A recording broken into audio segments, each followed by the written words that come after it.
Hello friends, स्वागत है आपका आज की इंटरेस्टिंग रिएक्शन वीडियो में। आज हम जिस टॉपिक को डिस्कस करने वाले हैं वो यूपीएससी सीएसई में जीएस पेपर 1 को लेकर काफ़ी इंपॉर्टेंट रहेगा। इसका संबंध जियोग्राफी, इकोनॉमिक और सोशल डेवलपमेंट से है। आज भारत दुनिया में एक मेजर इकोनॉमी बनकर उभर रहा है। जियोपॉलिटिक्स हो या राइजिंग आईटी मार्केट्स, इंडिया अपनी एक इम्पॉर्टेंट जगह बना रहा है।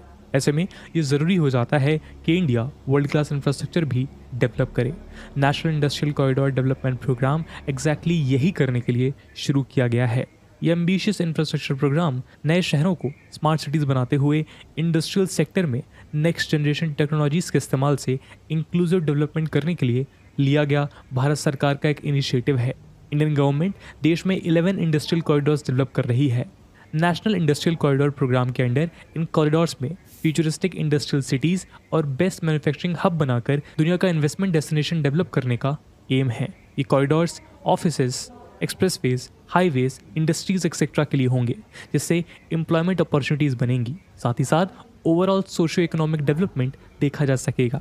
आज इंडिया में Delhi Mumbai industrial corridor, DMIC project, Amritsar Kolkata industrial corridor, AKIC project, Chennai Bengaluru industrial corridor, CBIC and Bengaluru Mumbai industrial corridor, BMIC project जैसे 11 प्रोजेक्ट डेवलपमेंट के अलग अलग फेजेस में हैं। ऐसा ही एक कॉरिडोर इंडिया के ईस्टर्न कोस्ट में डेवलप किया जा रहा है। आज का वीडियो उसी ईस्ट कोस्ट इकोनॉमिक कॉरिडोर यानी ECEC पर आधारित है। चलिए शुरू करते हैं।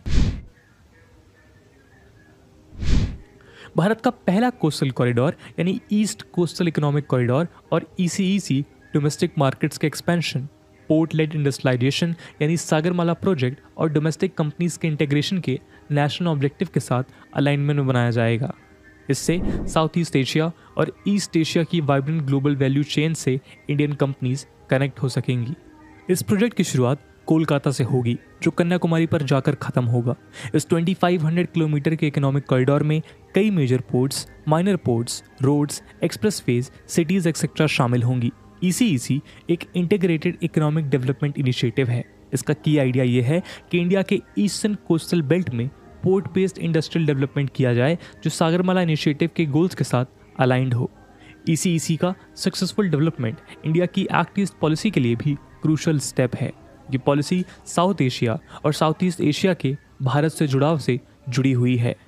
इंडिया ने इसी पॉलिसी के under bay of Bengal initiative for multi sectoral technical and economic cooperation, BIMSTEC और Bangladesh, Bhutan, India, Nepal motor vehicle agreement यानी BBIN, MVA जैसे मेजर एग्रीमेंट्स किए हैं। ये पूरा कॉरिडोर एक बार में नहीं बन रहा है। इसमें Odisha west Bengal corridor, Vizag Chennai economic corridor और चेन्नई कन्याकुमारी इकोनॉमिक कॉरिडोर बनाए जाएंगे, जो overall east coast economic corridor कहलाएगा। ECEC के पहले फेज में 800 किलोमीटर लंबा Vizag Chennai economic corridor develop किया जाना है। ECEC एग्जिस्टिंग इंफ्रास्ट्रक्चर डेवलपमेंट और अपग्रेडेशन इनिशिएटिव्स के साथ इंटीग्रेट किया जाएगा, जिसमें कोलकाता स्टार्टिंग पॉइंट होगा और ट्यूटिकोरिन एंड पॉइंट, जो already golden quadrilateral highway development program का हिस्सा है। इस 2500 किलोमीटर के कॉरिडोर में 7 non captive operational ports, 2 major ports शामिल हैं। ECEC के कई मुख्य nodes Kolkata Chennai rail route से कनेक्टेड होंगे। इसके अलावा वाइजैक चेन्नई इंडस्ट्रियल कॉरिडोर यानी VCIC में कई पोर्ट क्लस्टर्स और इंडस्ट्रियल क्लस्टर्स डेवलप होंगे, जहां मेटलर्जिकल और chemicals, coal, heavy engineering, textiles, automobiles, electronics and information technology और IT इनेबल्ड सर्विसेज से जुड़ी इंडस्ट्रीज़ का होम गार्ड होगा। ईस्ट कोस्ट कॉरिडोर कई रीजंस के कारण एक इम्पॉर्टेंट डेवलपमेंट इनिशिएटिव बनकर सामने आता है। पहला रीज़न तो ये है कि इंडिया का eastern coastal region western coast के मुकाबले रिलेटिवली अंडर डेवलप्ड है। ऐसे में इस तरह के इनिशिएटिव का ईस्टर्न बेल्ट में इम्पैक्ट बेहद प्रोडक्टिव होगा, बल्कि उन इलाकों में जहां डेवलपमेंट नहीं हुआ है। इसका सक्सेसफुल इम्प्लीमेंटेशन रीजनल इनइक्वालिटीज़ को भी कम करने में मदद करेगा। इंडस्ट्रियल डेवलपमेंट के लिए सबसे ज़रूरी इनपुट है एनर्जी, और ECEC रीजनल गैस और coal based energy network development plan के एकदम करीब है, जिसमें इंडिया और साउथ ईस्ट एशिया शामिल हैं।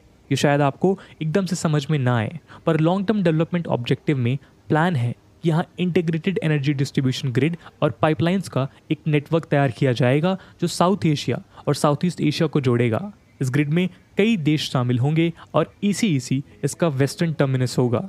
इस कॉरिडोर का आने वाले वक्त में एक मेजर रोल है। इंडियन गवर्नमेंट के हैवी इन्वेस्टमेंट के साथ आने वाले दशकों में कंबोडिया, द लाओ पीपल्स डेमोक्रेटिक रिपब्लिक, म्यांमार और वियतनाम जैसे देशों में भी इंडस्ट्रियल क्लस्टर बनाने की प्लानिंग की गई है।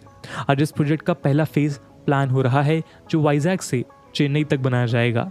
इस VCIC को हम अगले सेगमेंट में डिस्कस करते हैं। दोस्तों, इस पूरे ECEC का एक बहुत ज़रूरी हिस्सा है वाइजैक चेन्नई इंडस्ट्रियल कॉरिडोर। ये ECEC का पहला फेज़ है जो भारत सरकार और एशियन डेवलपमेंट बैंक यानी ADB पार्टनरशिप में तैयार कर रहे हैं। ईस्ट कोस्ट कॉरिडोर प्रोजेक्ट पर साथ में काम करने से इकोनॉमिक कॉरिडोर डेवलपमेंट यानी ECD पर कई सक्सेसफुल बातें सामने आई हैं। ECEC एक मल्टी नोडल प्रोजेक्ट है तो जाहिर है इसमें कई प्रोजेक्ट शामिल हैं। Job creation, infrastructure, skills development, innovation और बिजनेस को बूस्ट देने के साथ साथ यहाँ इन्वेस्टमेंट्स की भी कई अपॉर्चुनिटीज़ होंगी। इसका फर्स्ट फेज़ यानी VCIC आंध्र प्रदेश और तमिलनाडु की 11 डिस्ट्रिक्ट्स को कवर करता है। हालांकि इस कॉरिडोर प्रोजेक्ट की डेवलपमेंट एक्टिविटीज़ फिलहाल जारी हैं, लेकिन उन पर ठोस जानकारी मौजूद नहीं है। आंध्र प्रदेश और तमिलनाडु के 11 जिलों में ADB ने कंसेप्चुअल डेवलपमेंट प्लान यानी CDP और रीजनल पर्सपेक्टिव प्लान यानी RPP तैयार करने में इंडियन गवर्नमेंट की मदद की थी। इस प्रोग्राम में मल्टी ट्रांच फाइनेंशियल फैसिलिटी, एक ग्रांट और एक पॉलिसी बेस्ड लोन की सुविधा ADB प्रोवाइड करता है। इस तरह ओवरऑल इन्वेस्टमेंट करीब $631 मिलियन बताया जा रहा है। VCIC में विशाखापट्टनम, काकीनाडा, श्रीकालाहस्ती, येरपेडू और गन्नावरम कांकीपड़ू नाम के 4 नोड्स आइडेंटिफाई किए जा चुके हैं। इन पर काम शुरू है। करेंटली आंध्र प्रदेश में 3 इंडस्ट्रियल एरियाज इस कॉरिडोर में निर्धारित किए गए हैं।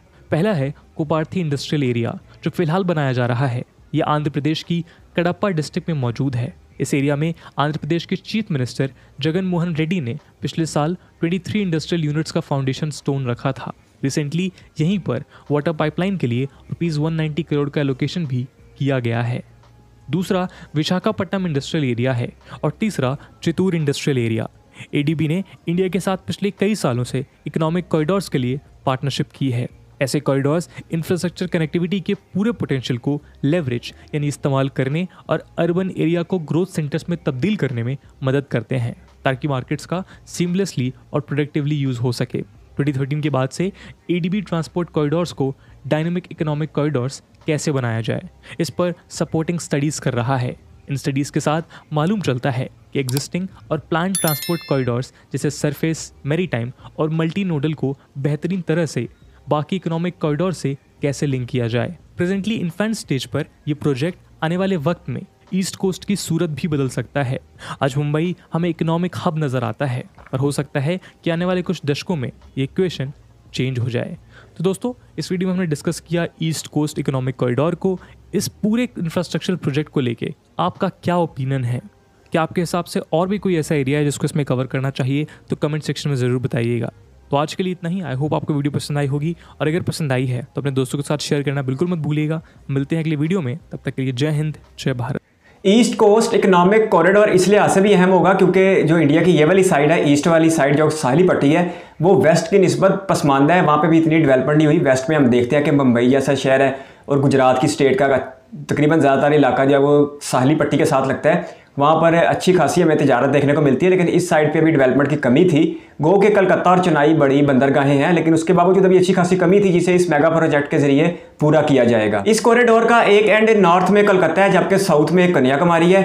इसके साथ साथ ये मेक इन इंडिया पॉलिसी का हिस्सा है। इस प्रोजेक्ट को Asian development bank financially support कर रहा है, लेकिन उसके बावजूद इसका हमने कॉस्ट देखा है वो इतना ज़्यादा नहीं है। भारतमाला और सागरमाला तो 130 और 140 अरब डॉलर के प्रोजेक्ट है, लेकिन ये हमने देखा कि सिर्फ $500 मिलियन की ADB जो है एशियन डेवलपमेंट बैंक वो इन्वेस्टमेंट कर रहा है। इसके साथ साथ हुकूमती अखराजात भी होंगे, लेकिन ये खर्चे के लिहाज से बाकी जो दूसरे मेगा प्रोजेक्ट है रोड इंफ्रास्ट्रक्चर के, भारतमाला और सागरमाला, उनसे बहुत पीछे दिखाई दी है। इसके साथ साथ ये कॉरिडोर 3 मुख्तलिफ हिस्सों में बटा होगा, जिसमें Bengal Orissa industrial corridor, Vizag Chennai industrial corridor और कन्याकुमारी चेन्नई इंडस्ट्रियल कॉरिडोर शामिल है। इसके साथ साथ जो 4 बड़े शहर इस मेगा प्रोजेक्ट के रास्ते में आएंगे वो कन्याकुमारी, चेन्नई, विजक और कोलकाता शामिल है। इसके साथ साथ ये प्रोजेक्ट 4 स्टेट्स में से गुजरेगा, जिसमें तमिलनाडु, आंध्र प्रदेश, उड़ीसा और वेस्ट बंगाल शामिल है। ईस्ट कोस्ट इकोनॉमिक कॉरिडोर में major ports, minor ports, roads और एक्सप्रेसवेज बनाए जाएंगे। इस प्रोजेक्ट को सागरमाला जैसे मेगा प्रोजेक्ट के साथ भी लिंक किया जाएगा। इसका बुनियादी मकसद ये है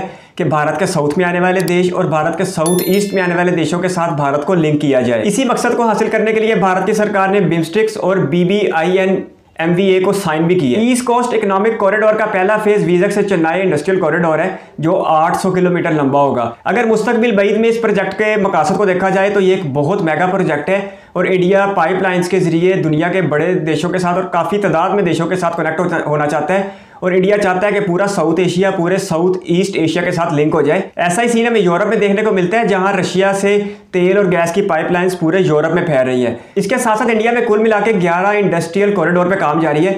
गुज़श्ता वीडियो में हमने DMIC यानी दिल्ली मुंबई इंडस्ट्रियल कॉरिडोर पर रिएक्शन किया था। आप आई बटन में तशरीफ लाकर वो भी देख सकते हैं। इस वीडियो में इतना ही। मुझे दीजिए इजाज़त। अपनी सजेशन दीजिए कमेंट बॉक्स में और इस वीडियो को कीमती समय देने के लिए आपका बहुत सारा धन्यवाद।